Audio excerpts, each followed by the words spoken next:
Pickup difference आछि mileage तो जेटा कहउछन सेटा मु करनांदी अपन चेक कर कहबे पिकअप रे टिके डिफरेंस आछि। आगे नमस्कार मु चंदन पाल आज डिकार्बोनेशन सरछि गोटे एक्सक्रॉस गाड़ी रो सर आस्थिले रसुलगढ़ रु सर नमस्कार सर आपन नाम पंकज घोष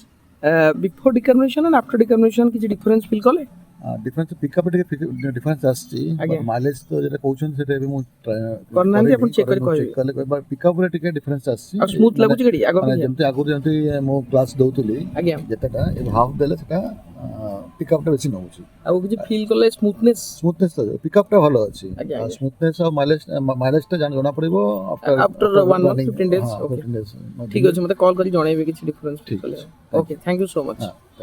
ऐसे सैकड़ों कस्टमर और हैं जिन्होंने हम पे भरोसा करके अपनी गाड़ी को नए जैसा बनाया है, तो देर किस बात की, आज ही इस नंबर पर कॉल करके अपना अपॉइंटमेंट बुक करें।